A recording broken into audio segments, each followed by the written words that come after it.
We have been getting a lot of requests asking us to do a comparisons video, but not because we don't want to do one, just that we haven't got the right kind of car and the right kind of timing to do one. But today, everything seems to align in our favor, so what better time to do a comparisons video than today? Yes, what we have here is the Mazda CX-3 and the Honda HR-V. The Honda HR-V is bigger than the Mazda CX-3 in almost every way. So by the end of this video, you'll be able to find out which of these cars is the right car for you. Yeah, so what now? First comparo. Yeah.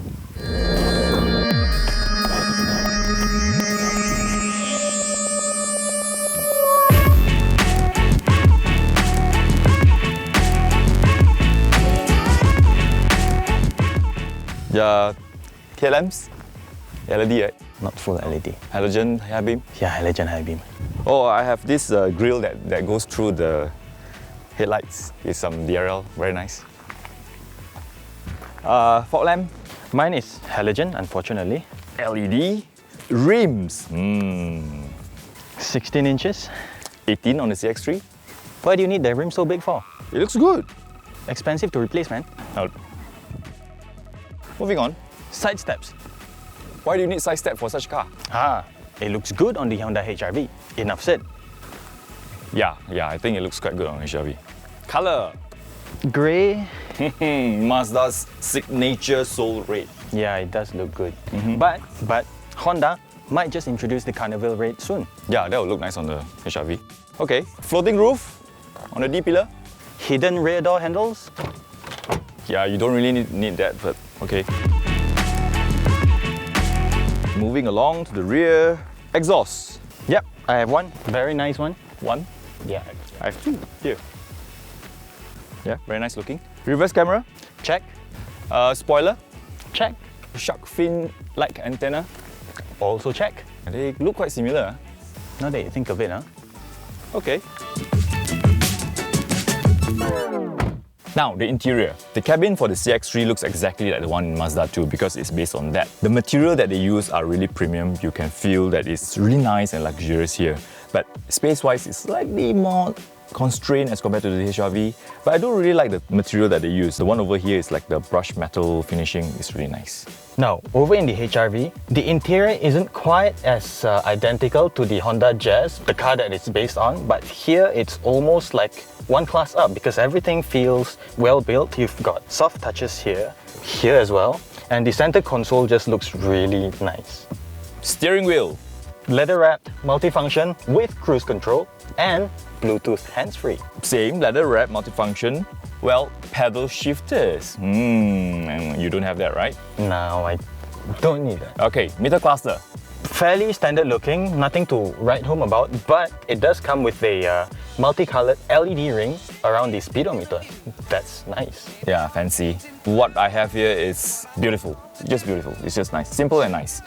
Now, I'm sure you don't have this head-up display. Yeah, unfortunately I don't. But that's a bonus. It's a novelty, if you ask me. Moving on to the center head unit. I've got one too, touchscreen. Yeah. 7-inch as well, but it looks bigger here because of the bezels. Yeah, mine is also 7-inch. It looks like it's smaller, I guess. But I'm sure the interface is nicer than yours. That I have to agree. But do you have this touchscreen aircon panel? No, I have this really nice knobs. Good enough. Oh, one more thing. What color is your start-stop button? Black. Here, it's nice. Solid red. Chun. Okay, whatever, right about, man. Okay. Do you have this spot button? No, but I have electric parking brake and brake hold assist. No, I don't like that. I prefer the manual, the lever type. MZD Connect control right in the center. Many cup holders. Well, 2 cup holders, not very deep though. Floating center console. Don't need that, but it would be nice. Seats. Half leather, half fabric. Okay, half leather, half suede. It's almost Alcantara-like. It has this panel on the door as well with suede. Mine's a soft touch leather actually. Not too bad, not too bad. Oh, okay. Sunroof. Don't need that. So hot in Malaysia, man. But it's nice to have. Let's move to the back. So now, the back seat. As you can see, the window is not very big, and this glass panel that's not going all the way down, it's not helping as well. Look. Matt, what about yours? Not too far from yours actually. The window, it feels a bit smaller because of this visor, otherwise it's pretty good. Seating position is okay. Leg room, well, it's not great, but not complaining. I can survive with this. Headroom, just nice. Mine, on the other hand, is fantastic. I don't know how they managed to get all this space, but it's amazing. Anyone under the height of 6 feet can definitely sit in the HRV's rear bench very, very comfortably. Yeah, so armrest, there's no armrest. I would guess you all None either. will not have armrest as well. But I do have something. If you have a 1.5 litre water bottle, you can actually fit it by the side of the door and it fits just snugly. Well, I don't have a 1.5 litre bottle. Would you like to try? No, it's okay. So, boot space. The CX-3, 350 litres, not much. The HRV has 437 litres, but if you fold the back seats down, you can free up to 1,000 litres of space. I know, right? Right off the bat, the Honda HRV delivers pretty commendable and impressive low-end torque delivery. It is partly because of its gearbox, but before we get to that, let's talk about its engine. Underneath its hood is a 1.8-litre naturally aspirated engine, making 140 horsepower and 170 Newton meters of torque. The Mazda CX-3 is powered by a 2-litre 4-cylinder SkyActiv engine together with a 6-speed automatic gearbox, similar to the one in the Mazda 3. It produces 154 horsepower and 204 Newton meters of torque. In terms of suspension, this car isn't too softly sprung, nor it is too harshly sprung. But surprisingly, the Mazda CX-3 does a better job at damping and absorbing all the road bumps. By now, you would have heard of Mazda's philosophy Jimba Itai, person, horse, one body. In this case, driver, car as one. The drive feels composed. Yes, the suspension is slightly on the stiffer side, but it's very rewarding to the driver. You can throw the car around corners and you just go around really well with minimal body roll. And it's not really that bad for passengers as well. Being a high-riding car, both the Honda HR-V and the CX-3 suffer from body roll. However, in the HR-V, this is more apparent. The car tends to roll a little bit more around the bends, but the main reason is because the center of gravity is much higher in this car. The softer suspension in the HR-V, well, you might feel slightly floaty on the highway. This rides on 16, but it's just not as well sorted out as the Mazda, so that one really came as a surprise to me. For those who have driven a Mazda car with SkyActiv technology, I know what you're thinking.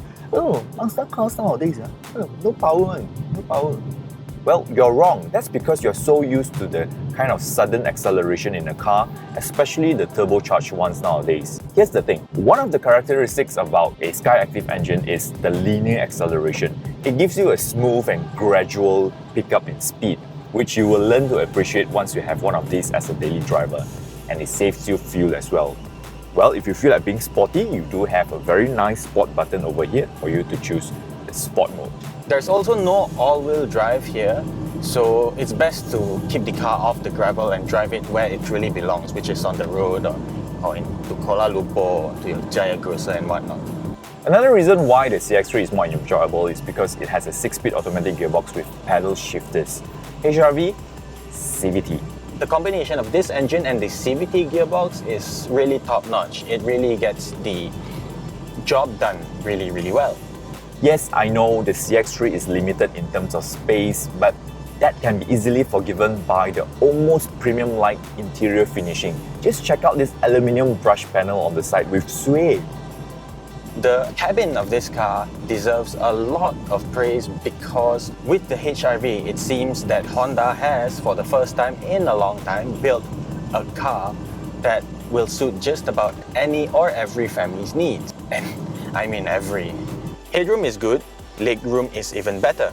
And this entire dashboard just works really well with this touchscreen panel and aircon controls. And if you pop the glove compartment, it slowly opens, giving it a bit of a premium feel. Well done, Honda. Very well done indeed. However, there's one thing that should not and could not be forgiven is the cabin insulation.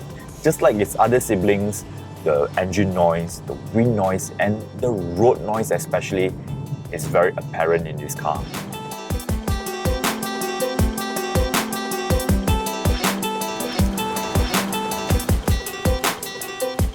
So now, before we move on to the final and most important question, I would like to ask Matt, which one of these cars you prefer in terms of exterior?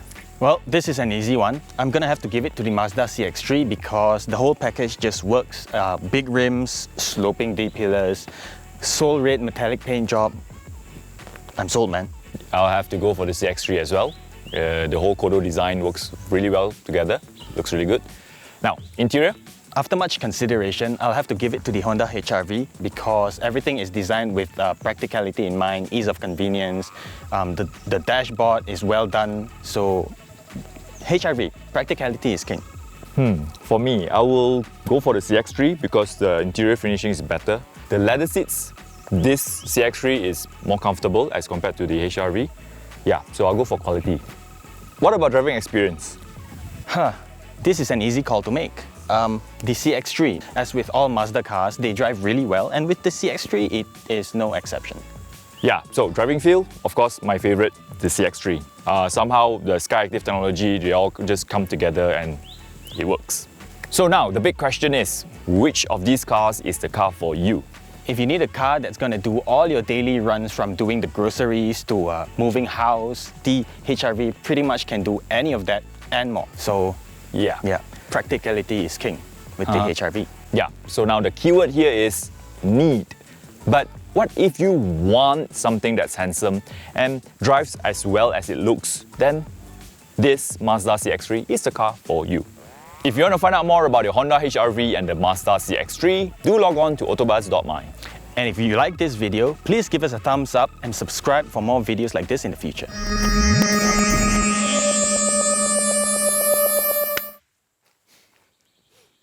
Fail in clapping. The Honda is taller, wider, and longer. The Honda is bigger, taller, and longer than the Mazda CX-3. Yeah. So, what now?